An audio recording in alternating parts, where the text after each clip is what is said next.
كان نبيا وآدم بين الماء والطين وعلى آله وأصحابه وأزواجه وأهل بيته أجمعين أما بعد فأعوذ بالله من الشيطان الرجيم بسم الله الرحمن الرحيم ولا تحسبن الله غافلا عما يعمل الظالمون صدق الله مولانا العظيم وصدق رسوله النبي الأمين المتين الكريم ونحن على ذلك لمن الشاهدين والشاكرين والحمد لله رب العالمين۔ حصول برکت کے لیے آقا نامدار، مدینے کے تاجدار، شہنشاہ ذی وقار، نبی محترم، رحمت دو عالم، نور مجسم، ارواحنا فدا، محمد رسول اللہ صلی اللہ تعالیٰ علیہ وسلم کی پر نور بارگاہ میں درود و سلام کا ہدیہ پیش کر لیجئے۔ اللہم صلی علی سیدنا و شفیعنا و حبیبنا و مولانا محمد و بارک وسلم صلاۃ و سلام علیک یا رسول اللہ صلی اللہ تعالی علیہ وسلم۔ خالد کبھی ہاتھوں میں علم لیتے ہیں، طارق کبھی موجوں کے قدم لیتے ہیں، ہر دور میں اڑتے ہیں یزیدی فتنے، ہر دور میں شبیر جنم لیتے ہیں۔ اس راز سے واقف ہیں زمانے والے، زندہ ہیں محمد کے گھرانے والے، مٹ گئے مٹتے ہیں مٹ جائیں گے آخر، شبیر تیرا نام مٹانے والے۔ قتل حسین اصل میں مرگ یزید ہے، اسلام زندہ ہوتا ہے ہر کربلا کے بعد۔ حضرات مکرم، اس سے پہلے کی مجلس میں آپ حضرات نے واقعات کربلا اور امام حسین اور آپ کے اہل بیت اور آپ کے رفقائے کار کی شہادت کے واقعات سماعت کیے۔ کربلا کا واقعہ تاریخ کا ایک ایسا عظیم واقعہ ہے کہ صدیاں گزرنے کے باوجود بھی زمانہ اس کی سرخی کو کم نہ کر سکا، اور ایک لمبا عرصہ گزرنے کے بعد بھی آج بھی کربلا کی یادیں دلوں میں ویسے ہی تازہ ہیں۔ ایسا لگتا ہے جیسے یہ صدیوں پرانا واقعہ نہیں ہے بلکہ ماضی قریب کا کوئی واقعہ ہے۔ یہ بھی امام حسین رضی اللہ تعالیٰ عنہ کی عظمتوں کا ایک عظیم نشان ہے کہ 14 صدیاں تقریباً گزرنے کے باوجود بھی کربلا اور کربلا والے دلوں میں ویسے ہی یاد رہتے ہیں اور دلوں میں گھر کرتے ہیں جیسے کوئی بندہ کسی سے پیار کرے تو اس کی محبتیں اس کے دلوں سے نہیں نکلتی ہیں، ویسے ہی کربلا والوں کی یادیں بھی دلوں سے مٹ نہیں پاتی ہے۔ کربلا کا واقعہ پیش آیا محرم الحرام کی 10 تاریخ کو۔ شہداء کے بارے میں آپ حضرات نے سنا۔ امام حسین رضی اللہ تعالیٰ عنہ کو جب شہید کیا گیا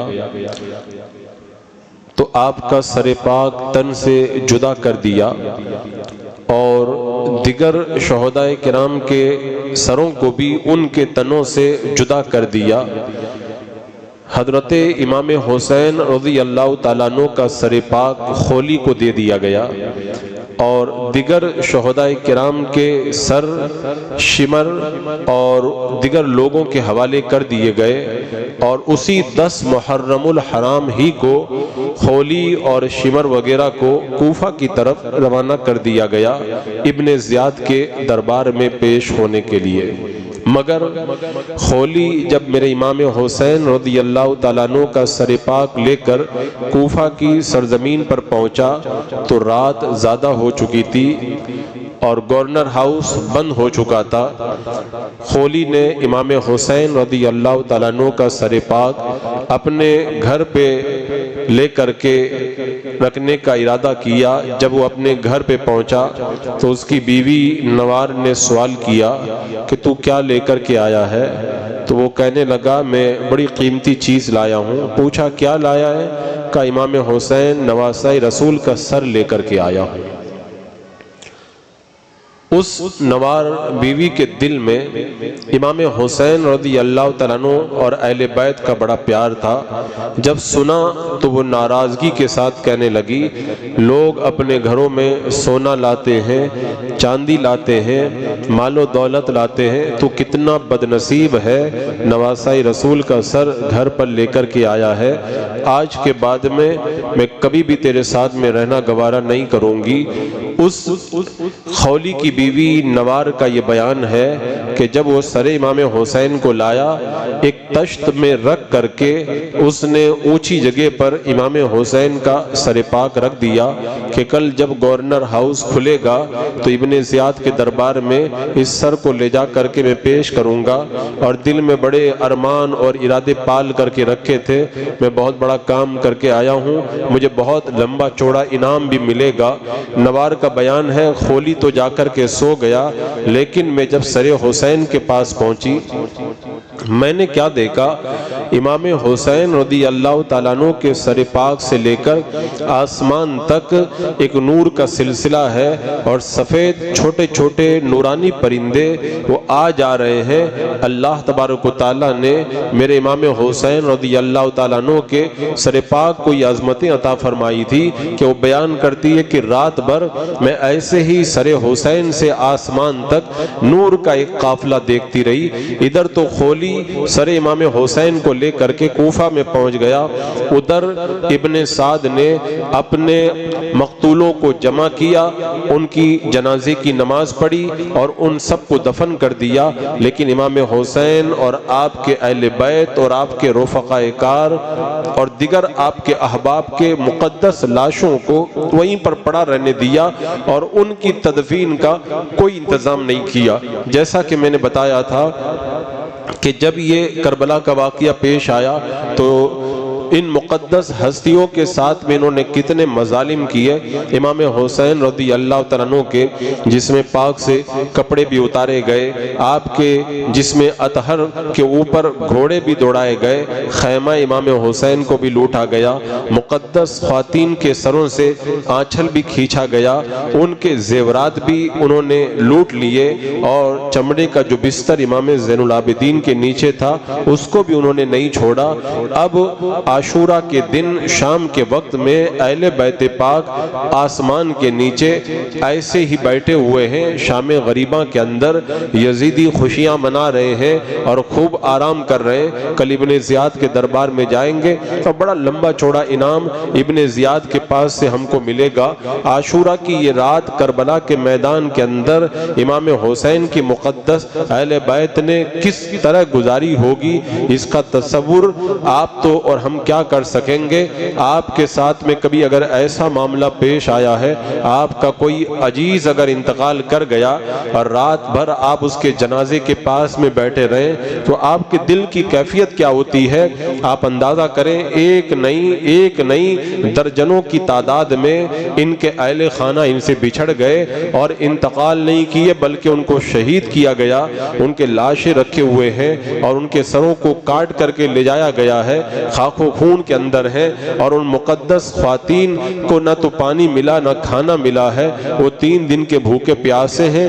کیا کیفیت ہوگی اور کیا عالم ہوگا اس کا کوئی تصور نہیں کر سکتا، لیکن یہ صبر اور تحمل کا مظاہرہ کرتے ہوئے مقدس حضرات کھلے آسمان کے نیچے بیٹھے ہوئے ہیں۔ عاشورہ کی رات گزر جاتی ہے، محرم الحرام کی 11 تاریخ آتی ہے تو صبح کے وقت میں ابن سعد نے کہا الگ الگ قبیلے الگ الگ طور پر کھڑے ہو جائیں، اور جو دیگر شہیدوں کے سر رہ گئے تھے ان میں سے ایک ایک سر کو ایک ایک قبیلے کے حوالے کیا گیا اور انہیں سواریوں پہ سوار کیا، لیکن ان مقدس خواتین کو ننگی اونٹوں کی پیٹوں پہ سوار کیا گیا، ان کے ہاتھوں کے اندر بیڑیاں ڈالی گئی امام زین العابدین کے ہاتھوں میں، اور انہیں باضابطہ طور پر باندھ کر کے لے جایا گیا۔ ایک یزیدی کا بیان ہے جب سید سیدہ زینب کو لے جانے لگے قیدی بنا کر کے، تو حضرت سیدہ زینب کا گزر حضرت امام حسین کے مقدس لاش کے پاس سے ہوا، آپ کے جسد انور کے پاس سے ہوا، تو سیدہ زینب کی آنکھوں میں بھی آنسو آ گئے۔ ابھی تک صبر کا مجسم بنی ہوئی تھی، جیسے امام حسین کے مقدس جسم اطہر کو دیکھا، سیدہ زینب نے گنبد خضرا کی طرف رک کر کے پکار کر کے کہا، یا رسول اللہ، آپ پر ملائکہ مقربین کا سلام ہو، آپ کی بیٹیاں قیدی بنا کر کے لے جائی جا رہی ہیں، آپ کے حسین اور آپ کی اہل بیت پاک کربلا کی سرزمین پر پڑے ہوئے ہیں اور ہوائیں ان کے اوپر خاک اڑا رہی ہے، یا رسول اللہ ہمارے اوپر یہ سارے مظالم ہو رہے ہیں۔ یزیدیوں نے سیدہ زینب کا میرے آقا علیہ السلام کی بارگاہ میں جب یہ استغاثہ سنا تو یزیدی بھی رونے لگے، اور انہیں امام حسین کے جسم اطہر سے جدا کر کے گھوڑے پر یا اونٹ پر سوار کیا گیا۔ اب یہ قافلہ کوفہ کی طرف روانہ ہو رہا ہے۔ ابھی مقدس شہیدوں کے جنازے کی نماز نہیں ادا کی گئی، جب یزیدی چلے گئے، پیچھے پاس میں ایک گاؤں تھا، اس کا نام تھا غادریہ۔ اس غادریہ کے اندر ایک قبیلہ رہتا تھا، اس قبیلے کا نام تھا بنی اسد۔ بنی اسد کے لوگ آتے ہیں اور مقدس شہیدوں کے لاشوں پر وہ جنازے کی نماز بھی پڑھتے ہیں اور انہیں دفن بھی کرتے ہیں۔ اللہ اکبر کبیرہ۔ اب ادھر ابن زیاد کا دربار لگا ہوا ہے۔ ابن زیاد کے دربار میں محرم الحرام کی 11 تاریخ کو گورنر ہاؤس کے اندر سب جمع ہیں، سارے سروں کو بھی پیش کیا گیا اور ان مقدس قیدیوں کو بھی دربار میں جب پیش کیا گیا، اللہ اکبر، امام حسین رضی اللہ تعالیٰ عنہ کے سر پاک کو جب تشت میں رکھ کر کے گورنر ہاؤس میں ابن زیاد کے سامنے لے جا کر کے رکھا گیا، بدبخت ظالم خبیث نے اپنے ہاتھوں میں جو چھڑی تھی اس سے امام حسین کے لبوں کو ہلانا شروع کیا۔ کہتے نا دنیا کی لالچ جس بندے کے دل پر گھر کر جاتی ہے وہ ادب و احترام بھی بھول جاتا ہے، وہ انصاف کے تقاضے بھی فراموش کر دیتا ہے، پھر اس کے دل کے اندر دل نہیں ہوتا، دل کی جگہ میں پتھر ہوا کرتا ہے۔ وہ یہ سب گستاخیاں کر رہا تھا۔ وہیں دربار کے اندر ایک صحابی رسول حضرت زید بن ارقم رضی اللہ تعالیٰ عنہ موجود تھے۔ کہا، اے ابن زیاد، تو جلدی سے اس چھڑی کو ان لبوں سے ہٹا لے، قسم خدا کی میں نے اپنی آنکھوں سے دیکھا ہے، میرے آقا صلی اللہ تعالیٰ علیہ وسلم ان لبوں کو چوما کرتے تھے۔ اور حضرت زید بن ارقم رونے لگے۔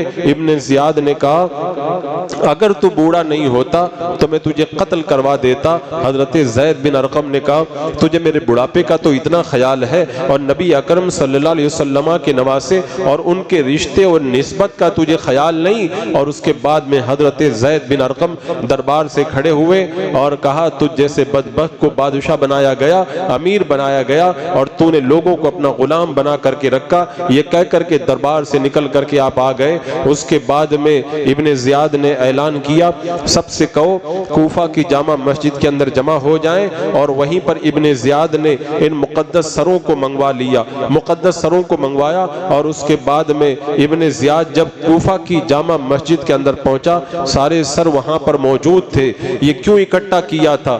ظالموں کا ایک طریقہ ہوتا ہے، ظالم جب ظلم کرتے ہیں تو وہ ڈرتے نہیں ہیں، اپنے ظلم کا پرچار کرتے ہیں۔ اس لیے اپنے ظلم کا پرچار کرتے ہیں تاکہ جو لوگ بغاوت کرنا چاہتے ہیں وہ ڈر جائیں اور ہمارے خلاف بغاوت نہ کریں۔ جو حق کی آواز بلند کرنا چاہتے ہیں وہ ہمارے خوف سے چپ چاپ ہو کر کے بیٹھ جائیں۔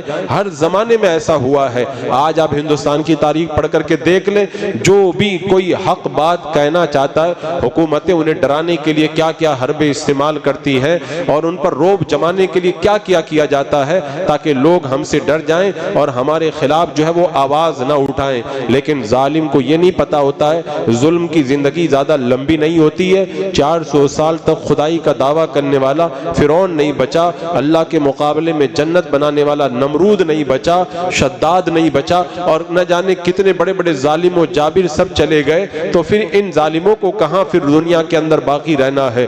جب امام حسین رضی اللہ تعالیٰ عنہ کا سر پاک لا کر کے رکھا گیا، اس ظالم نے ہاتھوں میں چھڑی لے کر کے امام حسین کے لبوں کو ہلانا شروع کیا، اور معاذ اللہ اس نے یہ گستاخانہ جملے کہے کہ اللہ نے حق کو غلبہ دیا اور باطل کو شکست عطا فرمائی۔ ظالم جب ظلم کرتا ہے وہ سمجھتا ہے میں ہی صحیح ہوں کیونکہ میں جیت گیا ہوں۔ ہر کوئی کوئی زندہ رہنے والا حق پہ نہیں ہوتا ہے، یہ نہیں جیت کی پہچان ہے، جیتتا تو وہ ہے جو حق پہ ہوا کرتا ہے، باطل زندہ رہ کر بھی ہار جاتا ہے، حق دنیا سے چلا جائے انتقال کر جائے تب بھی زندہ رہا کرتا ہے۔ اب جب اس نے بدبختانہ کلمات کہے، معاذ اللہ اس نے یہ کہا، اللہ نے کذاب ابن کذاب کو شکست عطا فرمائی۔ امام حسین اور حضرت علی کی شان میں جب یہ بدتمیزی کے کلمات کہے، اسی مسجد میں حضرت عبداللہ ابن عفیف رضی اللہ تعالیٰ عنہ جو آنکھوں سے نابینا تھے اور نیک پرہیزگار آدمی تھے، جب سنا تو دربار کے اندر کھڑے ہو گئے، کہنے لگے کہ اے ابن زیاد، تو امام حسین کے بارے میں یہ کلمات کہتا، تو ظالم ہے، تیرا باپ ظالم ہے، حسین سچے ہیں، حسین کے والد سچے ہیں، حسین کے نانا سچے ہیں۔ جب کلمہ حق کا ظالم کے اندر ظلم کرنے کی تو تاب ہوتی ہے، لیکن ظلم کا جواب سننے کی طاقت نہیں ہوتی ہے، اس نے فوراً کہا ان کو قتل کر دیا جائے۔ جیسے ہی عبداللہ ابن عفیف کو قتل کرنے کے لیے ابن زیاد کے سپاہی آگے بڑھے، ان کے قبیلے کے لوگ آئے، حضرت عبداللہ بن عفیف کو بچا کر کے لے گئے۔ اب جب دربار ختم ہو گیا تو ابن زیاد کو چین نہیں آیا، ظالموں کے اندر اتنی ہمت نہیں ہوتی ہے کہ وہ حق بات سن سکیں۔ آج بھی آپ نظر اٹھا کر کے دیکھ لیں، جو حق بولتا ہے اس کے پیچھے ایڑی لگا دی جاتی ہے، جو حق بات بیان کرتا ہے اسے جیل میں ڈال دیا جاتا ہے، جو حق بات بیان کرتا ہے پھر اس کے بعد میں یا تو ڈرایا جاتا ہے یا خرید لیا جاتا ہے۔ عبداللہ بن عفیف جب گھر پہ چلے گئے، ابن زیاد بدبخت نے گھر سے بلا کر کے انہیں شہید کروا دیا، اور اس کے بعد میں ابن زیاد نے کہا کہ کوفہ کے اندر ان سب قیدیوں کو، اہل بیت کے مقدس افراد کو سواریوں پر سوار کر کے کوفہ کے اندر گھمایا جائے۔ گھمانے کا مقصد کیا تھا؟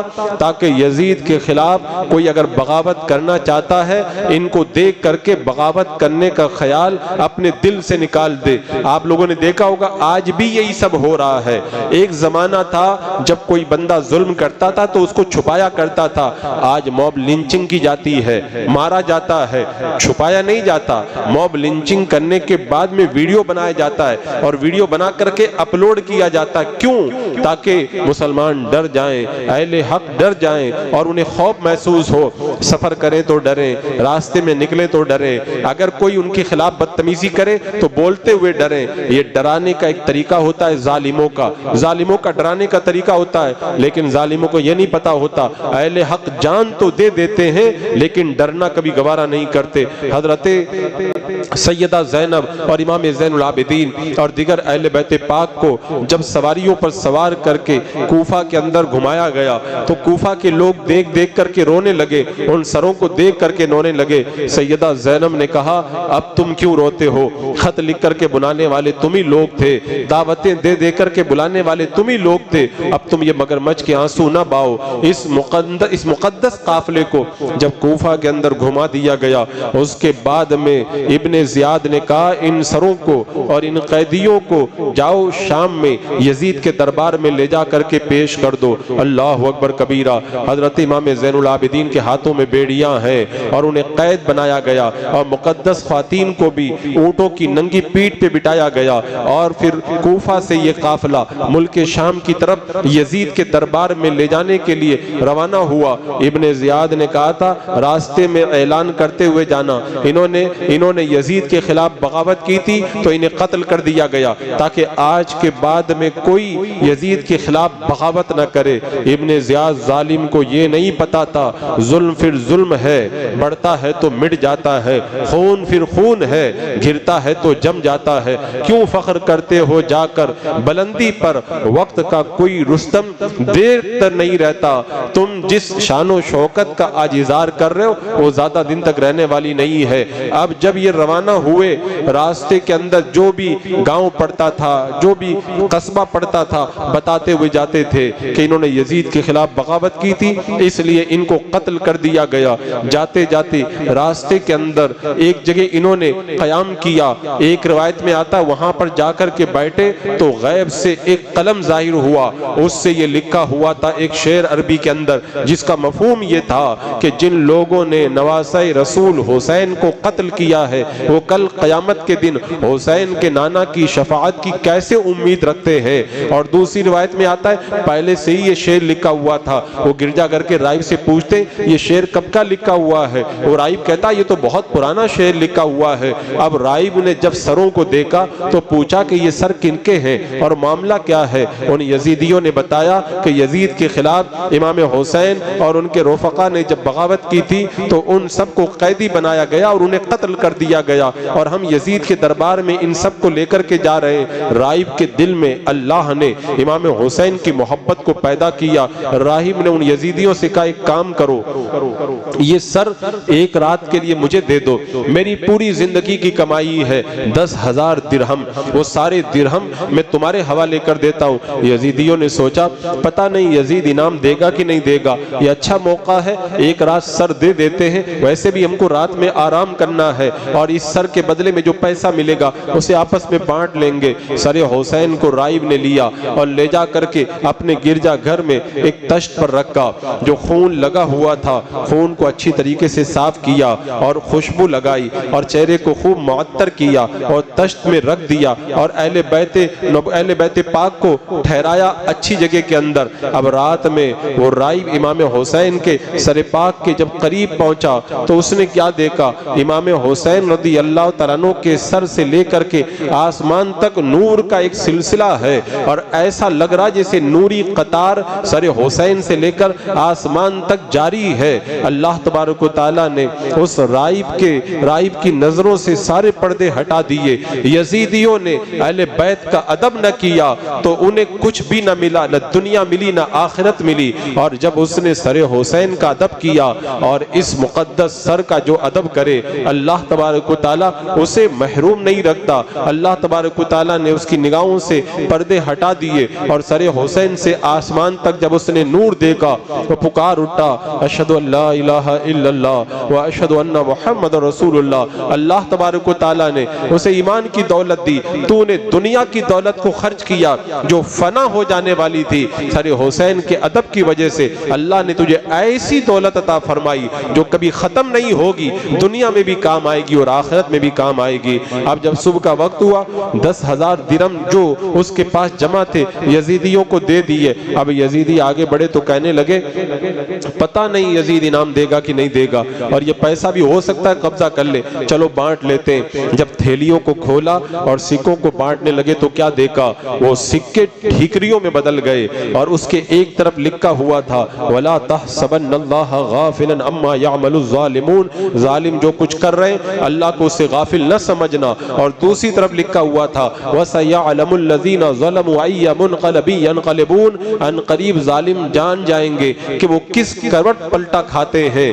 اب وہ دیکھ کے حیرت میں ڈوب گئے، نہ خدائی ملا نہ وصال صنم، نہ ادھر کے رہے نہ ادھر کے رہے۔ اب وہ لے کر کے آگے بڑھے، یزید کو اطلاع دے دی گئی کہ ان قریب امام حسین اور ان کے رفقا کے سر اور ان کی اہل بیت کو تمہارے دربار میں پیش کیا جانے والا ہے۔ یزید نے کہا شہر کو سجا دیا جائے، شہر کو سجایا جانے لگا، خوب اہتمام ہونے لگا۔ ایک صحابی رسول ہیں حضرت سہل رضی اللہ تعالیٰ عنہ، وہ شام پہنچے ہوئے تھے، انہوں نے دیکھا کہ شہر کے اندر باجے بج رہے ہیں اور خوب سجایا جا رہا ہے۔ آپ نے پوچھا کہ اتنا اہتمام کیوں ہے؟ لوگوں نے بتایا کہ کوفہ والوں نے شام والوں کے پاس میں امام حسین نواسہ رسول کا سر بھیجا ہے، اسی لیے شہر میں آج باجے بجائے جا رہے ہیں۔ آئے مسلمانوں، اس بات کو ہمیشہ یاد رکھنا، محرم کے اندر جو لوگ باجے بجاتے ہیں ان کو کان کھول کے سن لینا چاہیے۔ یہ ڈھول تاشا محرم کے اندر حسینیوں نے نہیں بجایا تھا، یزیدیوں نے بجایا تھا، تو جو حسینی ہوگا وہ ڈھول تاشا نہیں بجائے گا۔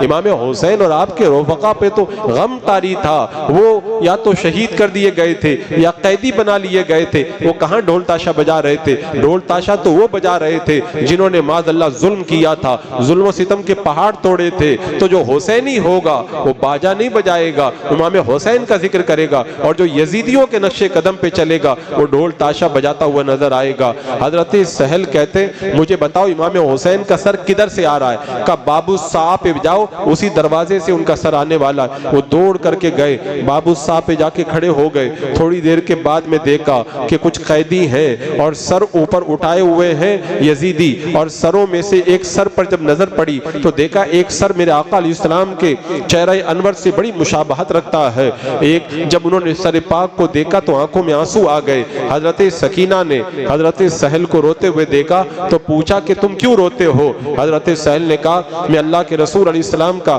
صحابی ہوں، میرے لائق کوئی خدمت ہو تو بتاؤ۔ حضرت سکینہ نے جو خدمت بتائی میں اپنی ماں و بہنوں سے کہوں گا اس خدمت کو سنیں۔ انہوں نے یہ نہیں کہا ہم قیدی ہیں ہمیں چھڑوا دو، یہ نہیں کہا بھوکے پیاسے ہیں ہمارے لیے کچھ کھانے کا انتظام کر دو، انہوں نے یہ نہیں کہا کہ ہمارے لیے کچھ جو ہے وہ دنیا کی دولت کا انتظام کر دو یا ہمیں مدینہ پہنچانے کا انتظام کر دو۔ انہوں نے جو بات کہی وہ یہی کہی کہ یہ امام حسین اور ان کے رفقا کے جو سر ہیں ان کو لوگ جب دیکھتے ہیں تو ان پر نظر پڑتی ہے تو ہم بھی قریب میں ہیں، ہم پر بھی نظر پڑتی ہے، بے پردگی ہوتی ہے، ایک کام کرو یہ جو سر ہیں ہم سے ان کو تھوڑا دور کروا دو تاکہ بے پردگی نہ ہو پائے۔ حضرت سہل کے پاس 400 درم تھے، انہوں نے 400 درم یزیدیوں کو دے کر کے امام حسین اور دیگر رفقا کے سروں کو آگے کروا دیا ہے۔ یزید کے دربار میں جب سر پہنچے ہیں اور قیدیوں کو لے جایا گیا، یزید اپنی دنیا میں مگن تھا، جیسے ہی جا کر کے اس نے آنے والے نے بشارت دی، اس کی نظر کے اندر جو بشارت تھی اس کو بشارت سمجھ کر کے ظالم نے خوشخبری سنائی کہ مبارک ہو ہم امام حسین اور ان کے رفقا جو باغی تھے ان کا سر لے کر کے آ رہے ہیں۔ یزید نے کہا حسین اگر تمہارا معاملہ میرے ساتھ میں پڑتا تو میں تمہارے ساتھ میں ہرگز ایسا نہیں کرتا، اور افسوس کا اظہار کرنے لگا۔ کچھ لوگ یزید کی اس بات سے دھوکہ کھا جاتے ہیں کہ تو ابن زیاد نے غلطی کی تھی، یزید تو جو ہے وہ قتل پر راضی نہیں تھا۔ میں کہتا ہوں جن لوگوں کو سیاست نہیں معلوم ہے وہ اس طرح کی باتیں کرتے ہیں۔ آج آپ دیکھیں مسلمانوں پہ ظلم بھی کروایا جاتا ہے، مسلمانوں کے خلاف قانون بھی بنائے جاتے ہیں، اور پھر کیا کہا جاتا ہے ہم تو یہ قانون بنا رہے طلاق ثلاثہ کا تاکہ عورتوں کو جو ہے وہ آزادی ملے، ہم جو یہ وقف کا قانون بنا رہے تاکہ چوری ہو رہی ہے وہ چوری ختم ہو جائے۔ یہ ایک سیاسی گر ہوا کرتا ہے اور سیاسی گر کے ذریعے لوگوں کو قبضے میں کیا جاتا ہے۔ یزید نے بھی جو یہ جملے کہے تھے وہ صرف اس لیے کہے تھے اگر صحیح معنوں میں یزید امام حسین کے قاتلوں سے ناراض تھا تو ابن زیاد کو سزا کیوں نہیں دی، ابن سعد کو سزا کیوں نہیں دی، خولی کو سزا کیوں نہیں دی، شمر کو سزا کیوں نہیں دی؟ اس کا مطلب یہ ہے وہ صرف مگر مچ کے آنسو بہانے کے لیے اس طرح کی باتیں کر رہا تھا۔ اللہ اکبر۔ اب اس کے بعد میں امام زین العابدین کو قریب بلایا اور بلا کر کے کہنے لگا بہت غلط ہو گیا ہے،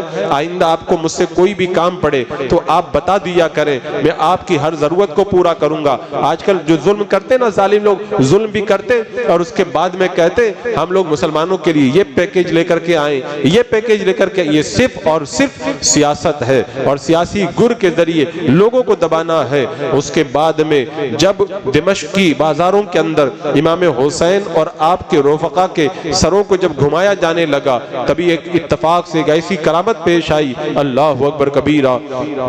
ایک قاری قرآن پڑھ رہا تھا، اس نے سورہ کہف کی یہ آیت پڑھی ام حسبت ان اصحاب الکہف والرقیم کانوا من آیاتنا عجبا، یعنی اصحاب کہف کا جو بڑا عجیب قصہ ہے اللہ نے اس آیت کریمہ میں بیان فرمایا۔ جب قاری قرآن نے اس کو پڑھا، امام حسین رضی اللہ تعالیٰ عنہ کا سر پاک نیزے پر تھا، سر پاک سے آواز آتی ہے اے قرآن پڑھنے والے اصحاب کہف کا قصہ عجیب تھا لیکن میرا قتل کر کے اس طرح گھمایا جانا اصحاب کہف کے قصے سے بھی زیادہ عجیب ہے۔ اللہ اکبر۔ اصحاب کہف تو سوئے تھے اور 300 زیادہ سال گزر گئے تب جا کر کے بیدار ہوئے تھے، وہ تو عجیب واقعہ ہے، لیکن میں تو شہید کر دیا گیا اس کے باوجود بھی کلام کر رہا ہوں، یہ اس سے بھی زیادہ عجیب ہے۔ اور وہ نبی زادے نہیں تھے، میں تو نبی زادہ ہوں، یہ اس سے بھی زیادہ عجیب واقعہ ہے۔ میرے حسین نے نیزے کی انی پر کلام کر کے دنیا والوں کو بتا دیا شہید کبھی مرا نہیں کرتے، اس لیے کہ جو اللہ کے نام پر شہید ہو جاتے ہیں میرے رب نے کہا ہے انہیں مردہ نہ کہو، وہ زندہ ہیں، تمہیں ان کی زندگی کا شعور نہیں ہے، زندہ ہو جاتے ہیں جو مرتے ہیں حق کے نام پر۔ اللہ اللہ، موت کو کس نے مسیحا کر دیا؟ اللہ اکبر۔ امام حسین کے سر نے نیزے پہ بتا دیا میں آج بھی زندہ ہوں۔ اب اس کے بعد میں یزید نے نعمان کو بلایا جو پہلے کوفہ کے حاکم تھے، اور انہوں نے امام حسین کے رفقا کے ساتھ میں جو ہے وہ نرمی کی تھی تو اس لیے ان کو ہٹا دیا گیا تھا۔ نعمان بن بشیر سے کہا 30 لوگوں کو لے جاؤ ساتھ میں اور ان اہل بیت کو مدینہ چھوڑ کر کے چلے آؤ۔ ایک روایت میں یہ بھی آتا ہے کہ یزید کے دربار میں امام حسین کا جب سر پاک رکھا تھا تو یزید نے بھی اپنی چھڑی سے امام حسین کے لبوں کو ہلایا اور ہلا کر کے معاذ اللہ وہ کہنے لگا کہ تم نے تو انصاف کرنے سے انکار کر دیا، ہماری تلواروں نے انصاف کر کے بتا دیا معاذ اللہ اس نے اس طرح کے بدبختانہ کلمات کہے۔ وہیں دربار میں حضرت ابو بردہ صحابی رسول موجود تھے، کہا یزید چھڑی کو ہٹا لے، میں نے اپنی آنکھوں سے دیکھا میرے آقا علیہ السلام ان لبوں کو چوما کرتے تھے، یہ سب کے سب دنیا کی محبت کے اندر اندھے ہو گئے تھے اور مقدس خواتین اور ان اہل بیت کا ادب کرنے سے بھی پیچھے ہٹ رہے تھے۔ بہرحال نعمان بن بشیر اہل بیت کو لے کر کے جب جانے لگے تو ایک روایت میں آتا ہے انہوں نے کہا کہ جب ہمیں لے کر کے جاؤ تو کربلا ہو کر کے لے کے جانا۔ اب جب کربلا آیا ہے اللہ اکبر، کربلا کے اندر انہوں نے ان مقامات کو دیکھا جہاں پر چمن زہرا کے جنتی پھولوں کو کاٹ کاٹ کے گرایا گیا تھا، تو اس کے بعد میں انہوں نے رو رو کر کے ان حالات کو سنایا۔ ادھر مدینہ منورہ میں پہلے ہی پتہ چل گیا تھا کہ سیدہ زینب، امام زین العابدین، حضرت سکینہ، حضرت شیر بانو اور دیگر جو ہے اہل بیت پاک آ رہے ہیں کربلا سے لوٹ کر کے، تو سب کے سب مدینے کے باہر نکل کر کے ان کا استقبال کرنے لگے۔ علماء بیان کرتے ہیں مدینے میں یا تو اس دن قیامت آئی تھی جس دن میرے آقا علیہ السلام کا وصال ہوا تھا، یا پھر مدینے میں اس دن قیامت آئی تھی جس دن امام زین العابدین کربلا سے مدینہ واپس آئے تھے۔ امام زین العابدین نے کربلا میں صبر کیا، کوفہ میں صبر کیا، دمشق میں صبر کیا، صبر و تحمل کی تصویر بنے ہوئے تھے، لیکن جب میرے آقا صلی اللہ تعالی علیہ وسلم کے روزے پر جا کر کے کھڑے ہوئے، صبر کا پیمانہ جو اب تک رکا ہوا تھا وہ صبر کا پیمانہ لبریز ہو گیا، اور امام زین العابدین نے رو رو کر کے میرے آقا کی بارگاہ میں بتایا یا رسول اللہ آپ کے حسین کو ایسے پیاسا شہید کیا گیا، آپ کے علی اکبر کو ایسے شہید کیا گیا، علی اصغر کے حلقوم پہ ایسے تیر چلایا گیا، اہل بیت پر اتنا ظلم ہوا، اس طرح ان مقدس خواتین کو پیاسا رکھا گیا۔ حضرت امام زین العابدین نے جب رو رو کر کے ان حالات کو بیان کیا تو پھر مدینے کے اندر کوہرام مچ گیا۔ حضرت امام زین العابدین رضی اللہ تعالیٰ عنہ کے بارے میں نے سنا کہ جب آپ کربلا سے واپس آئے تو میرے آقا کے روزے کے پاس میں نہیں رہتے تھے، انہیں بار بار یادیں ستاتی تھی، تو مدینے سے دور ایک جگہ پر جا کر کے انہوں نے قیام کیا تھا۔ جب مدینہ منورہ میں میری حاضری ہوئی اور زیارت گاہوں پہ جانے کا موقع ملا تو مدینے کے باہر کی طرف وہ جگہ جہاں پہ امام زین العابدین کا مکان تھا اس مکان کو میں نے دیکھا، اسی مکان کے پاس میں ایک مسجد بنی ہے جس میں امام زین العابدین عبادت کیا کرتے تھے۔ حضرت امام زین العابدین جب لوٹے ہیں کربلا سے پھر کبھی ہنستے نہیں تھے۔ کسی نے پوچھ لیا کہ اے امام آپ ہنستے کیوں نہیں ہیں؟ آپ نے فرمایا جو کچھ میری نگاہوں نے کربلا میں دیکھا ہے اگر تو دیکھ لیتا تو تجھے بھی کبھی ہنسی نہیں آتی۔ ایک بار امام زین العابدین رضی اللہ تعالیٰ عنہ بازار سے گزر رہے تھے مدینے میں تو کیا دیکھا، ایک قصائی ایک بکرے کو ذبح کر رہا ہے۔ امام زین العابدین پر کیفیت طاری ہو گئی، پوچھا کہ تو نے اس کو ذبح کرنے سے پہلے پانی پلایا ہے کہ نہیں پلایا؟ کہا پانی پلایا ہے۔ امام زین العابدین نے کہا کتنے ظالم تھے یزیدی جنہوں نے میرے والد محترم امام حسین کو جب شہید کیا تو شہید کرنے سے پہلے انہیں پانی بھی نہ دیا تھا۔ اللہ اکبر۔ امام زین العابدین کا مقام و رتبہ بڑا بلند ہے، وہ اپنے زمانے کے غوث اعظم ہیں۔ آپ جب مدینہ منورہ پلٹ کر کے آئے ہیں تو آپ نے پھر گوشہ نشینی اختیار کر لی، اللہ کی عبادت میں مصروف رہتے تھے، روزانہ 1000 رکعت نماز نفل پڑھا کرتے تھے، اور جب نماز کا وقت آتا تھا امام زین العابدین کے چہرے کی حالت بالکل بدل جاتی تھی۔ لوگوں نے کہا حضور آپ نماز کے ٹائم میں چہرے کی رنگت ایسے کیوں ہو جاتی ہے؟ امام زین العابدین فرماتے تھے تمہیں نہیں معلوم ہے کہ اس کی بارگاہ میں جانے کا وقت آ گیا ہے؟ اور جب حج پڑھنے کے لیے جاتے تھے حج کے لیے تو لبیک زبان پہ آتا ہی نہیں تھا، کہتے حضور لبیک تو کہہ دے، کہتے میں لبیک کہتا ہوں ڈرتا ہوں کہ اللہ کی بارگاہ سے یہ جواب نہ جائے لا لبیک، تیرا لبیک قبول نہیں ہے تو میرا کیا بنے گا؟ ایک مرتبہ آپ نے ہمت کر کے لبیک کہا تو ایسی کف کفی بدن پہ تاری ہوئی کہ آپ سواری سے نیچے گر پڑے اور بے ہوش ہو گئے۔ اللہ کی یاد کے اندر اتنا مگن رہتے تھے۔ امام زین العابدین کا نام زین العابدین نہیں ہے، امام زین العابدین کا نام علی ہے۔ امام حسین کا یہ طریقہ تھا، اپنے سارے بیٹوں کے نام اپنے والد حضرت علی کے نام پہ رکھتے تھے، ایک کا نام علی اکبر رکھا، ایک کا نام علی اصغر رکھا، امام زین العابدین کا نام علی رکھا۔ لیکن آپ اتنی عبادت کرتے تھے، اتنی عبادت کرتے تھے کہ زیادہ عبادت کرنے کی وجہ سے آپ کو زین العابدین اور سجاد کہا جانے لگا۔ امام زین العابدین کوئی معمولی شخصیت نہیں ہے، آپ کی کرامتیں بے شمار ہیں، لیکن کربلا کے میدان میں آپ نے کرامتیں نہیں دکھائی، کیونکہ کربلا کا میدان کرامتیں دکھانے کا میدان نہیں تھا۔ منہال کا بیان ہے، ایک مرتبہ میں حج کے لیے گیا، امام زین العابدین سے ملاقات ہوئی، امام زین العابدین نے پوچھا کہ فلاں کا کیا حال ہے، خزیمہ کا کیا حال ہے؟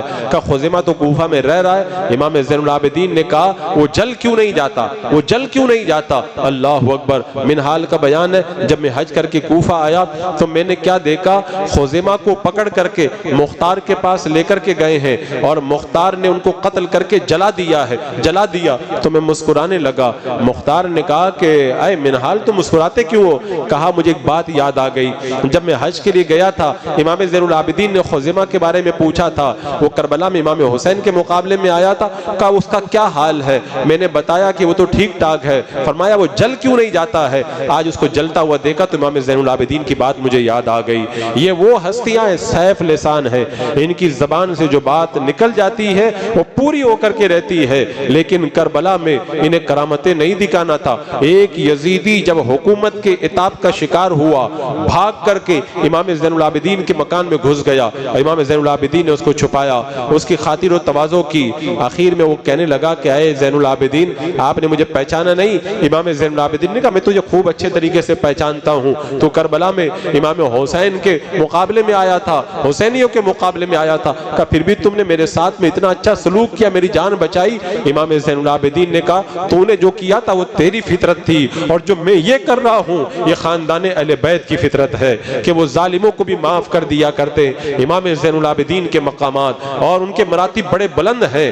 جب آپ کوفہ سے واپس کربلا سے پلٹے ہیں، آپ اللہ اس کے رسول کی عبادت کے اندر بسر رہتے تھے، لیکن ظالموں کو آپ کا عبادت اور ریاضت میں مصروف رہنا بھی پسند نہیں آیا۔ ظالموں نے مدینہ منورہ میں امام زین العابدین کو زہر دے کر کے پھر شہید کر دیا۔ اللہ اکبر۔ اور پھر کہتے ہیں نا ظلم کا پھر انجام پھر وہ بڑا سخت ہوا کرتا ہے۔ کربلا کے اندر جنہوں نے ظلم کیا تھا، امام حسین جب شہید ہو گئے یزید ڈرتا تھا تو امام حسین سے ڈرتا تھا۔ امام حسین شہید ہو گئے، اب اس کے دل میں کسی کا ڈر نہیں تھا، اب اس کی ظلم و ستم کی داستان اور چوڑی ہو گئی۔ اس نے مسلم بن عقبہ کو 12 یا 20 ہزار کا لشکر دے کر مدینہ پہ حملہ کرنے کے لیے بھیجا۔ اب امام حسین نہیں تھے اسے روکنے والے، وہ بالکل بے خوف ہو چکا تھا۔ کہتے ہیں نا جب کچھ لوگ حکومت کا نشہ پاتے ہیں تو وہ حکومت کے نشے میں پاگل ہو جاتے، انہیں کچھ بھی پتہ نہیں چلتا۔ آج بھی بہت سارے لوگ کہتے ہیں یہ ہو رہا ہے وہ ہو رہا ہے، میں کہتا ہوں ہر دور کے اندر فرعون ہوتے ہیں، ہر دور میں یزیدی ہوتے ہیں۔ جب زیادہ ظلم ہونا تو گھبرایا نہ کرو، فرعون کا انجام یاد کیا کرو، یزید کا انجام یاد کیا کرو۔ جب ظلم بڑا، اخیر کے اندر یزید نے 12 یا 20 ہزار کا لشکر دے کر کے مدینہ منورہ پر حملہ کرنے کے لیے بھیجا۔ مسلم بن عقبہ مدینہ منورہ پہ حملہ کرنے آیا، سینکڑوں صحابہ تابعین کو شہید کیا۔ 3 دن تک مدینہ منورہ کی پاک باز عورتوں کی عزتیں لوٹی جاتی رہی۔ مسجد نبوی کے اندر 3 دن تک نماز نہیں ہوئی، اور میرے آقا علیہ السلام کا منبر نور، وہیں پر ظالم یزیدیوں نے گھوڑے باندھے اور گھوڑوں کی لید سے میرے آقا علیہ السلام کے منبر نور کو آلودہ کیا، مسجد نبی کی حرمتوں کو پامال کیا، مدینہ منورہ کے پاکیزہ لوگوں پر ظلم کیا۔ ایک عورت کے بچے کو مسلم بن عقبہ کے لشکر نے جب گرفتار کیا، وہ بڑھیا عورت روتے روتے جاتی ہے، میرا بیٹا چھوڑ دو۔ کہا ٹھیک ابھی تیرا بیٹا چھوڑ دیتے ہیں۔ کہا اس کے بیٹے کو بلا کے لاؤ۔ جب بیٹا آیا، بدبخت نے سر کاٹ کر کے بڑھیا کے ہاتھ میں دے دیا کہ جاؤ اپنے بیٹے کو لے کر کے چلے جاؤ۔ اس قدر مظالم انہوں نے ڈھائے۔ ایک خاتون نے اللہ کی بارگاہ میں دعا کی تھی، اللہ تو مجھے قابو عطا فرما، یہ ظالم جب مرے تو اس سے میں بدلہ لے کر کے رہوں۔ اللہ اکبر۔ مدینے میں ظلم کر کے جب مدینہ سے یہ لشکر مکہ پہ حملہ کرنے کے لیے جانے لگا، راستے میں مسلم بن عقبہ یزیدیوں کا جو سپہ سالار تھا وہ مر گیا، اسے لوگوں نے راستے میں دفن کر دیا۔ وہ عورت آئی، قبر کو کھولا تاکہ میں بدلہ لوں۔ بدلہ لینے کے لیے جب قبر کو کھولا تو دیکھا گردن میں سانپ لپٹا ہوا ہے، پھر پاؤں کی طرف سے کھولا، پاؤں میں بھی سانپ لپٹا ہے۔ لوگوں نے کہا اللہ کی بندی، اللہ نے اسے عذاب میں مبتلا کر دیا، اب اس کو چھوڑ دے۔ کہا نہیں میں تو اپنے بیٹے کا بدلہ ضرور لوں گی۔ کہ اللہ تو مجھے بدلہ لینے کی طاقت عطا فرما۔ پھر آگے بڑھی اور سانپوں کو لاٹھی مار کر کے ہٹایا اور اس بدبخت کو جلا کر کے اپنے بیٹے کا بدلہ لیا۔ اب ادھر عبداللہ بن زبیر مکہ میں موجود ہے، حسین ابن نمیر کو یزیدیوں نے اپنا امیر لشکر بنایا اور مکہ مکرمہ پہ حملہ کیا۔ مکہ کے اندر کتنا ظلم ہوا، اللہ اکبر۔ 2 مہینے تک مکہ کے لوگ محصور رہے۔ رہے، بازار بند رہے، انہوں نے مسجد حرام کی اس مقدس ستونوں پہ حملہ کیا، پتھر پھینکے، آگ کے گولے جلا جلا کر کے پھینکے، جس کی وجہ سے مسجد حرام خانہ کعبہ کی جو دیواریں تھی وہ شکستہ ہو گئی، چھت گر گئی، اور پردہ جو غلاف کعبہ تھا اس میں بھی آگ لگ گئی۔ 2 مہینوں تک یہ ظلم کرتے رہے، اور 2 مہینوں کے بعد میں عبداللہ بن زبیر کو خبر ملی کہ یزید بڑی بری حالت کے اندر مر چکا ہے۔ عبداللہ بن زبیر نے کہا تمہارا بادشاہ مر گیا، جاؤ۔ لوگ ماننے کے لیے تیار نہیں ہوئے۔ 3 دن کے بعد خبر آئی یزید مرا ہے، اس حال میں مرا ہے، شراب کا پیالہ پاس میں رکھا ہے، ناچنے والی عورت ناچ رہی ہے، اور وہیں پر اسی حالت میں اس کی موت، اور بڑی بری موت آئی ہے، اور موت کے وقت میں اس کے جسم سے بدبو آ رہی تھی، کوئی دفن کے لیے بھی تیار نہیں ہو رہا تھا، اس کی لاش کو گڑھے کے اندر ڈال دیا گیا تھا۔ جب لشکر نے سنا کہ ہمارا سردار یزیدی مر گیا ہے تو پھر وہاں سے لشکر بھاگ گیا ہے۔ اللہ اکبر۔ اور پھر اللہ تبارک و تعالیٰ نے حضرت عبداللہ بن زبیر کو بعد میں غلبہ عطا فرمایا، یزید مرا، یزید کا بیٹا معاویہ بن یزید یہ بادشاہ بنا۔ یہ نیک آدمی تھا، بادشاہ بننا نہیں چاہتا تھا، لوگوں نے زبردستی بنا دیا، جتنے دن تک رہا بیمار رہا، جب وہ مرنے لگا لوگوں نے کہا اپنے بعد کسی اور کو بادشاہ بنا دو، کہا میں نے جب اس میں مزہ نہیں پایا تو دوسروں کو میں کیا بادشاہ بناؤں۔ جب اس کا انتقال ہو گیا تو پھر مکہ، مدینہ، عراق، خراسان، ان سارے لوگوں نے حضرت عبداللہ بن زبیر کے ہاتھوں میں بیعت کر لی، اور شام اور مصر کے علاقے پر وہ غالب آ گیا مروان، اور پھر مروان کے مرنے کے بعد میں سارا کا سارا علاقہ عبداللہ بن زبیر کی حکومت میں آ گیا۔ لیکن بعد میں مروان کے بیٹے عبد الملک بن مروان نے شام اور مصر وغیرہ پہ قبضہ کیا۔ لوگ کہا کرتے نا کہ لوگ بیٹے پیدا کرتے ہیں، لیکن حضرت عبداللہ بن عمر کہا کرتے تھے مروان نے بیٹا نہیں پیدا کیا، اپنا باپ پیدا کیا تھا۔ یہ عبد الملک بن مروان کا زمانہ جب آیا تو عبد الملک بن مروان کے زمانے میں کوفہ کے اندر مختار کو غلبہ مل گیا۔ تب پھر مختار نے کہا تھا اب میں ایک بھی ایسے بندے کو زمین پر چلنے نہیں دوں گا جو امام حسین کے مقابلے میں کربلا میں گیا تھا، میں ایک ایک کو چن چن کے قتل کروں گا اور سارے یزیدیوں سے میں بدلہ لوں گا۔ اس نے اپنے لوگوں کو پھیلا دیا، مجھے بتاؤ کون کربلا میں گیا تھا، کون امام حسین کے خلاف تھا، کس کس نے امام حسین اور ان کے رفقا کو شہید کیا تھا، پکڑ پکڑ کے میرے پاس لاؤ، میں سارے یزیدیوں سے بدلہ لوں گا۔ اب بدلے کی کاروائی شروع ہوتی ہے۔ یہ کہتا ہے مختار کل میں ایسے کو قتل کروں گا کہ آسمان والے بھی خوش ہو جائیں گے اور زمین والے بھی راضی ہو جائیں گے۔ لوگ سمجھ گئے یزیدی لشکر کا سپہ سالار ابن سعد کل مارا جائے گا۔ لوگوں نے جا کے بتا دیا کل تیری موت ہے، کہا نہیں مختار تو میرا دوست ہے، مجھے تھوڑی مروائے گا۔ دوسرا دن آیا، کوتوال کو مختار نے بلا کے کہا جاؤ ابن سعد کو بلا کے لاؤ۔ ابن سعد کو بلانے گیا، کہا کہ میں نہیں آتا، میں تو گوشہ نشین ہو گیا ہوں، عبادت کرتا ہوں۔ مختار نے کہا جب امام حسین کو شہید کرنے کی وقت کی باری آئی تب تو کیوں گوشہ نشین نہیں ہو گیا تھا؟ اور رے کی حکومت جس کے لیے نواسہ رسول کو تو نے شہید کیا، کہاں گئی تیری وہ حکومت؟ پھر کوتوال کو بھیجا کہ جاؤ جاؤ اس کا سر کاٹ کے لے کے آؤ۔ کوتوال گیا، ابن سعد کا سر کاٹ کے لایا۔ بیٹا مختار کے پاس موجود تھا، کہا بیٹے کا بھی سر کاٹ دیا جائے، کہا باپ کا سر امام حسین کے سر کا بدلہ اور بیٹے کا سر علی اکبر کے سر کا بدلہ، اور کہا کہ ان کا سر ان کا بدلہ کیسے ہو سکتا ہے؟ اگر میں 3 قریش کے دستوں کو قتل کر دوں تو امام حسین کی انگلیوں کا بدلہ بھی نہیں ہو سکتا ہے۔ اب اس کے بعد خولی کی باری آئی جس نے امام حسین کا سر پاک کاٹا تھا، کہا جاؤ خولی کو پکڑ کر کے لے کے آؤ۔ کوتوال جب خولی کے مکان میں گیا تو وہ ٹوکرے کے نیچے چھپ گیا اور بیوی سے کہنے لگا مجھے بتانا مت۔ کوتوال نے کہا کہاں خولی؟ تو اس نے زبان سے تو کہا مجھے نہیں پتا ہے، لیکن یہ نوار اسی دن سے اپنے شوہر خولی کی دشمن بن گئی تھی جب سے امام حسین کا سر لے کے آیا تھا۔ اشارہ کر کے بتا دیا ٹوکرے کے نیچے چھپا ہوا ہے۔ ٹوکرا اٹھایا، پکڑا اور پکڑ کر کے مختار کے پاس لے چلے۔ راستے میں بازار میں مختار مل گیا، کہا اس کو قتل کرو۔ قتل کر دیا، اور قتل کرنے کے بعد میں کہا اس کی لاش کو جلا دو۔ اس کی لاش کو جلا کر کے راکھ کر دیا گیا۔ اب باری آتی ہے شمر کی۔ مختار کا غلام شمر کا پیچھا کرتا ہے، لیکن شمر چونکہ بڑا چالاک تھا، وہ مختار کے غلام پر ضرب لگا کر کے اسے زخمی کر دیتا ہے۔ جب مختار کو پتا چلتا ہے، مختار نے کہا شمر سے میں بدلہ لوں گا۔ اب ادھر شمر گیا، گاؤں میں جا کر کے چھپ گیا اور ایک کسان کو مار کر کے کہا کہ مصعب بن عمیر کے پاس میرا خط لے کے جاؤ کہ مجھے تمہاری مدد کے لیے ضرورت ہے۔ کسان جاتا ہے اور کوتوال کو جا کے خط دے دیتا ہے کہ شمر فلاں کھیت میں چھپا ہوا ہے۔ رات کا وقت ہوا، شمر کچھ لوگوں کے ساتھ میں کھیت میں چھپا ہوا تھا۔ کوتوال نے چاروں طرف سے گھیر لیا اور گھیرنے کے بعد میں جب اس نے دیکھا کہ اب بچنے کی کوئی راہ نہیں ہے، تلوار اٹھا کر کے مقابلے میں آیا۔ کچھ دیر تک تو مقابلہ کیا، لیکن اخیر میں شمر کو کاٹ دیا گیا اور کاٹ کر کے اس کی لاش کے ٹکڑے ٹکڑے کیے اور لاش کے ٹکڑے ٹکڑے کتوں کو کھلا دیے گئے۔ ایک ایک سے بدلہ لیا جا رہا ہے۔ پھر مختار کے پاس میں کچھ لوگوں کو پکڑ کر کے لایا گیا کہ ان میں سے ایک تو وہ بندہ ہے جس نے امام حسین کے سر پاک سے ٹوپی اتاری تھی، کہ اس کو لاؤ اور نیزے مار مار کر کے اس کے ہاتھ پاؤں کاٹ کر کے اس کو تڑپنے کے لیے چھوڑ دو تاکہ تڑپ تڑپ کر کے مر جائے۔ پھر ایک بندے کو لایا گیا جس کا نام تھا عمر، جس نے کیا کیا تھا، حضرت مسلم بن عقیل کے بیٹے کو تیر مارا تھا، جن کی وجہ سے مسلم بن عقیل کے بیٹے کا ہاتھ ان کی پیشانی سے چپک کر کے رہ گیا تھا۔ مارنے والے کا نام زید یا عمر تھا۔ کہا اس کو ایسے ہی سزا دی جائے، کہا اس کو تیر مارے جائیں۔ جب تیر مارا گیا وہ گر گیا، کہا اس کو بال لاؤ اور اس کی لاش کو جلا کر کے راکھ کر دو۔ ایسے ہی ایک ایک کو بلایا گیا اور بلا بلا کر کے قتل کرنے کا آغاز ہوا۔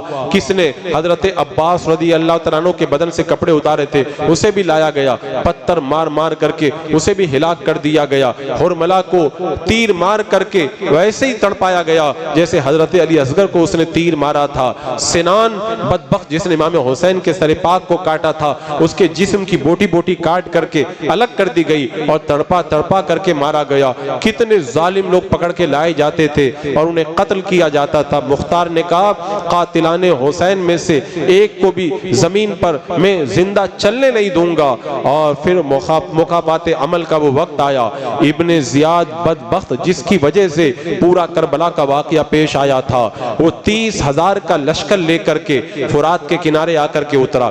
مختار نے ابراہیم کو لشکر دے کر کے بھیجا، جاؤ ابن زیاد سے مقابلہ کرو۔ اور پھر وہی فرات کے کنارے ابن زیاد کا لشکر اور ابراہیم کا لشکر آپس میں جنگ کرتے ہیں۔ شام ہوتے ہوتے اللہ تعالیٰ ابراہیم کو فتح عطا کرتا ہے، ابن زیاد کا لشکر شکست کھا جاتا ہے، چن چن کے قتل کیا جاتا ہے۔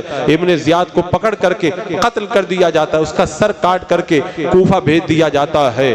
سن ہجری 61 کے اندر آج سے 6 سال پہلے محرم کی 11 تاریخ کو کوفہ کے گورنر ہاؤس میں امام حسین کا سر پاک ابن زیاد کے سامنے لایا گیا تھا۔ آج 6 سال کے بعد میں وہی جگہ ہے، محرم کی 11 تاریخ ہے، وہی تاریخ ہے۔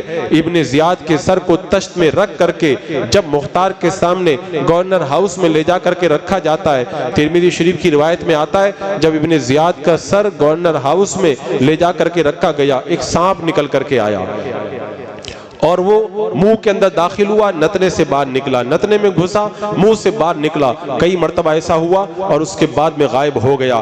آج 6 سال کے بعد میں ظالم اپنے کیفر کردار تک پہنچا تھا۔ امام حسین کے مقابلے میں جانے والا کوئی نہیں بچ پایا۔ ایک بوڑھا ایک مرتبہ کہہ رہا تھا میں بھی تو امام حسین کے مقابلے کے لیے گیا تھا، مجھ کو تو کچھ بھی نہیں ہوا۔ ابھی اس نے یہ جملہ کہا ہی تھا اور ابھی چراغ کی بتی صحیح کر رہا تھا، اچانک کپڑے میں آگ پکڑ لی، بھاگتا ہوا وہ ندی کے اندر فرات میں کود گیا، لیکن بچ نہیں پایا، جل کر کے کوئلہ ہو گیا۔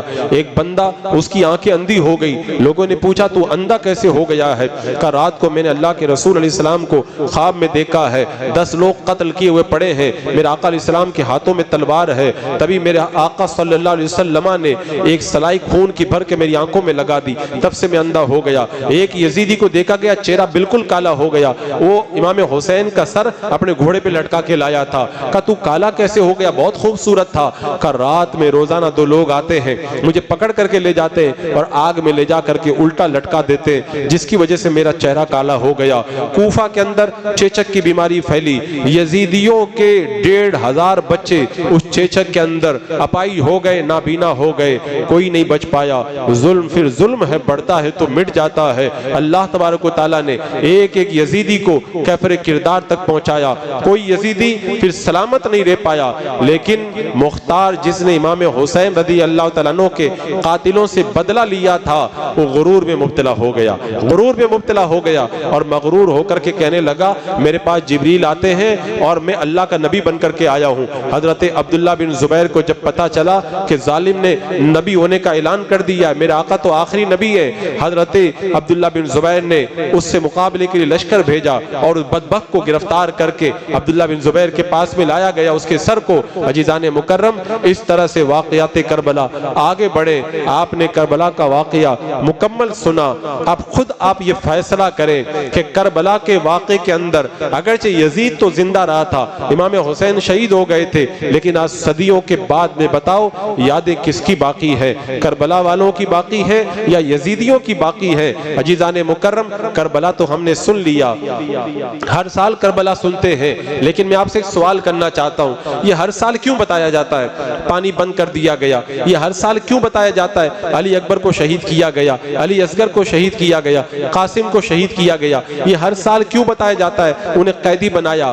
میں کہتا ہوں اگر کربلا کے میدان میں پانی نہیں بند ہوتا تب بھی امام حسین عظیم ہے، اگر ان کے اہل خانہ کو شہید نہیں کیا جاتا تب بھی امام حسین عظیم ہے، ان کی عظمتوں پہ کوئی فرق نہیں پڑتا، حسین تب بھی حسین تھے اور آج بھی حسین ہیں۔ لیکن یہ ہر سال 10 دن تک کربلا ہم کیوں بیان کرتے ہیں؟ پانی بند کر دیا کیوں بیان کرتے ہیں؟ امام حسین نے تلوار کے نیچے سجدہ کیا کیوں بیان کرتے ہیں؟ انہیں قیدی بنا کے ظلم کیا گیا کیوں بیان کرتے ہیں؟ عزیزان مکرم، کربلا کے ایک ایک جزیے کو، واقعے کو الگ الگ بیان کرنے کا مقصد یہ نہیں ہے کہ ہم واقعہ بیان کریں گے تو امام حسین کی عظمتیں بڑھ جائیں گی، وہ تو پہلے سے عظیم ہے۔ کربلا کو ہر سال اس لیے ایک ایک واقعے کو الگ الگ بیان کیا جاتا ہے تاکہ جو اپنے آپ کو حسینی کہتے ہیں کربلا کے ایک ایک واقعے کو سنیں گے تو ان کے دل کے اندر ایک جذبہ پیدا ہوگا امام حسین کے نقش قدم پر چلنے کا، کیونکہ اللہ تبارک و تعالی قرآن پاک میں ارشاد فرماتا ہے قد کانت لکم اسوۃ حسنۃ، رب تبارک تعالی ارشاد فرماتا ہے لقد کان لکم فی رسول اللہ اسوۃ حسنہ، تمہارے لیے میرے محبوب کی زندگی میں بہترین نمونہ ہے۔ رب نے کیا فرمایا؟ میرے محبوب کی زندگی میں بہترین نمونہ ہے۔ اب آپ خود بتائیں، ہم حضور کے حالات بتاتے ہیں کیوں؟ نمونہ ہے۔ ہم سرکار کی زندگی بتاتے ہیں کیوں؟ نمونہ ہے۔ تو جس طرح میرے آقا کی زندگی کے حالات بیان کیے جاتے وہ ہمارے لیے نمونہ عمل ہے، اسی طرح ہر سال کربلا کے جزیات بیان کیے جاتے وہ ہمارے لیے نمونہ ہے۔ انہوں نے تلوار کے نیچے سجدہ کیا، ہم کو بھی سجدہ کرنا چاہیے۔ انہوں نے ظلم و ستم کے ماحول میں پردہ کیا، ہمیں بھی پردہ کرنا چاہیے۔ انہوں نے صبر کیا، ہمیں بھی صبر کرنا چاہیے۔ انہوں نے شریعت پہ عمل کیا، ہمیں بھی شریعت پہ عمل کرنا چاہیے۔ کربلا کا ایک پیغام ہے، کربلا ایک مقصد لے کر کے بیان کیا جاتا ہے۔ جو لوگ واقعہ سنتے ہیں واقعہ سن کر کے بلا دیتے ہیں، لیکن جو کربلا کے مقصد کو سمجھتے ہیں وہ واقعہ سن کر کے بلاتے نہیں ہیں، کربلا والوں کی زندگی پر عمل کا جذبہ اپنے دل کے اندر پیدا کرنے کی کوشش کیا کرتے ہیں۔ عزیزان مکرم، آپ خود بتائیں، آپ خود بتائیں، امام حسین رضی اللہ تعالیٰ عنہ نے یہ تمام شہادتیں پیش فرمائی، کیوں پیش فرمائی؟ اس کی وجہ کیا تھی؟ اس کی وجہ کیا تھی؟ یزید نمازوں کے خلاف تھا، یزید شراب پیتا تھا، ماؤں بہنوں کا نکاح ہو رہا تھا، شریعت کی حرمتوں کو پامال کیا جا رہا تھا۔ تو اگر آج ہم کربلا سنیں، ہم خود شریعت کے خلاف عمل کریں تو پھر یزید میں کیا زہر رکھا ہوا تھا کہ امام حسین اس کے خلاف میدان میں نکل آئے؟ امام حسین نے میدان عمل میں نکل کر کے یہ بتا دیا کہ شریعت کے خلاف اگر کوئی اٹھے گا تو اس کے خلاف اٹھ کر کے کلمہ حق کو بلند کرنا یہ ہمارا فریضہ بنتا ہے۔ اور آج ہندوستان کے جو حالات ہیں، ہندوستان کے ان حالات میں تو کربلا کی بہت ضرورت ہے، ہندوستان کے ان حالات میں کربلا کی بڑی ضرورت ہے۔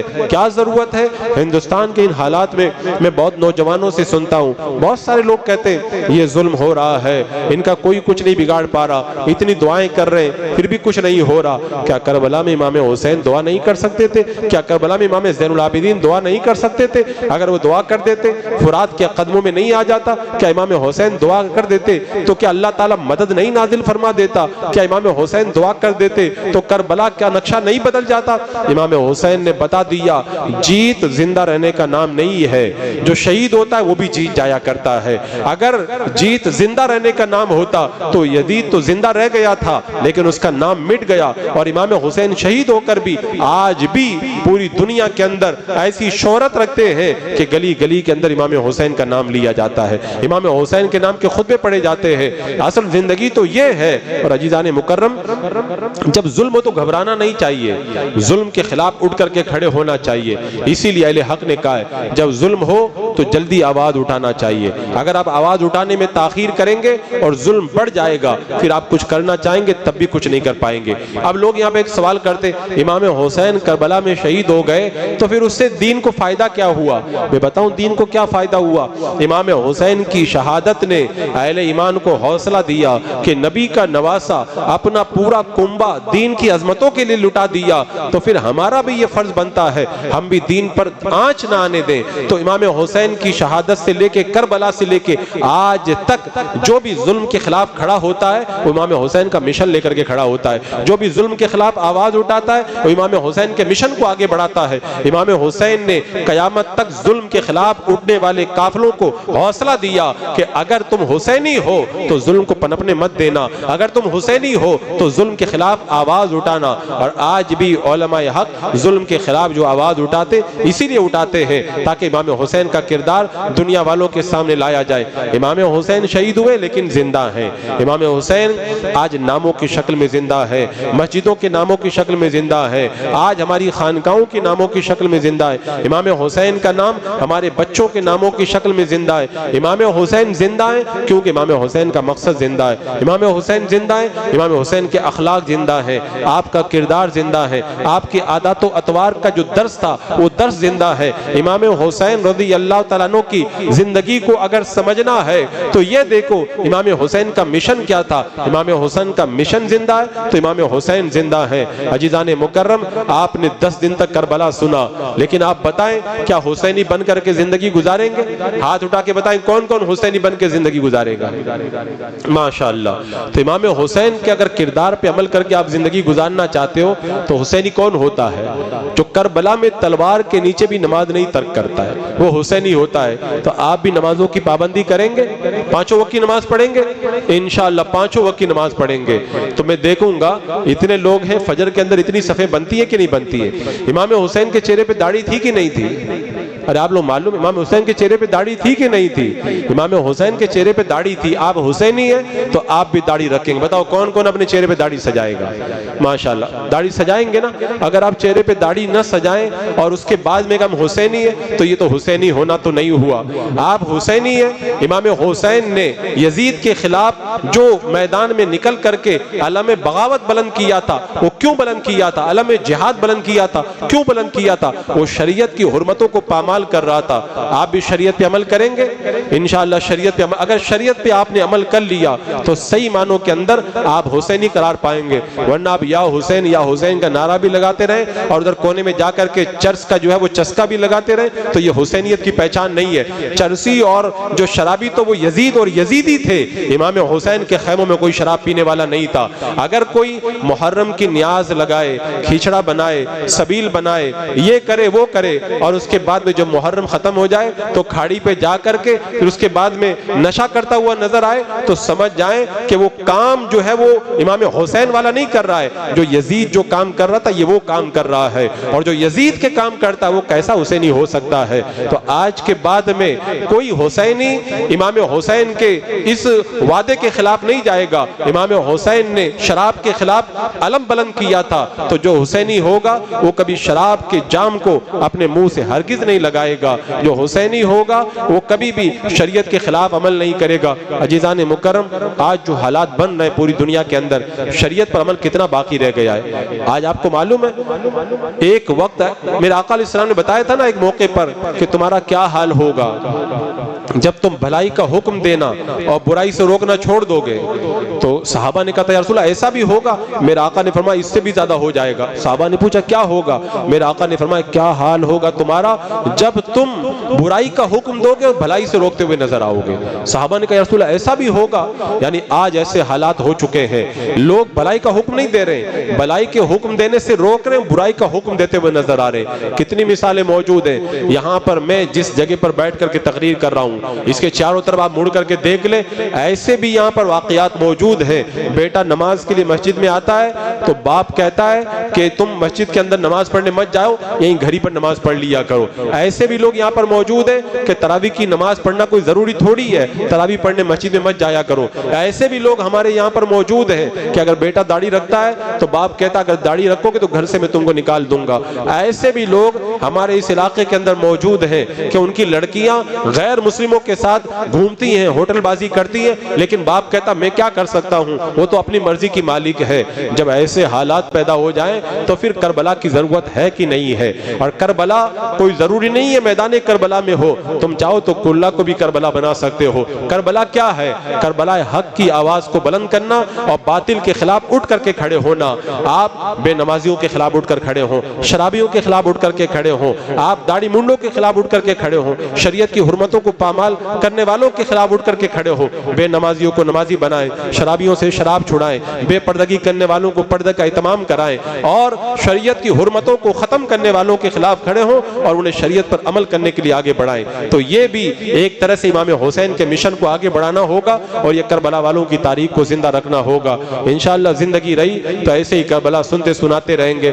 15 سال ہو گئے، میں 15 سال سے کربلا سنا رہا ہوں میں، لیکن کربلا والوں کا جو اثر نظر آنا چاہیے وہ اثر مجھے نظر نہیں آ رہا۔ 15 سال میں نے سنا دیا، اب ایسا نہیں کہ 15 سال میں اور سنا پاؤں گا، اب اتنی زندگی نہیں بچ گئی کہ 15 سال میں اور سنا پاؤں۔ 15 سال میں نے سنا دیا، جو بدلنے والے تھے وہ بدل گئے۔ میں آپ سے اپیل کرتا ہوں خود بھی بدلیں، اپنے اعزا اقربا کو بدلیں۔ اگر نہیں بدلیں گے تو پھر حضرت ملک الموت آ کر کے جب روح قبض کر کے لے جائیں گے، اس کے بعد میں آپ بدلنا بھی چاہیں گے تو پھر بدلنے کا موقع نہیں دیا جائے گا۔ اس کے بعد میں یہی کہا جائے گا نادان، جو بدلنے کا وقت تھا وہ چلا گیا، اب تو حساب و کتاب کا وقت آیا ہے۔ اللہ تبارک و تعالی ہمیں توفیق عطا فرمائے۔ میں آپ کو مبارکباد دیتا ہوں، 10 دن تک آپ آئے اور حسینی بن کر کے امام حسین اور کربلا والوں کا، خلفاء کا اور دیگر اعزا اقربا کا ان کے آپ نے ذکر سنا۔ اللہ تعالیٰ اس آپ کی قربانی کو اپنی بارگاہ میں قبول فرمائے۔ لوگوں نے روزانہ نیاز کا اہتمام کیا، اللہ تعالیٰ ان کی نیازوں کو بھی قبول فرمائے۔ کل عاشورہ کے دن بھی لوگوں نے سبیلیں لگائی اور امام حسین کی بارگاہ میں اپنی عقیدتوں کا خراج پیش کیا، اللہ تعالیٰ ان کی نیازوں اور سبیلوں کو بھی اپنی بارگاہ میں قبول فرمائے۔ اور ہم یہ عہد کر کے جائیں کہ 10 دن ہم نے کربلا سنا ہے اور سال بھر تک ہم کربلا والوں کی یاد منائیں گے، ان کے نقش قدم پہ چلیں گے۔ اللہ تبارک و تعالیٰ ہمیں صحیح معنوں کے اندر حسینی بننے کی توفیق عطا فرمائے۔ استغفر اللہ ربی من کل ذنب واتوب الیہ۔ السلام علیکم ورحمۃ اللہ وبرکاتہ۔ آپ حضرات تشریف رکھیں۔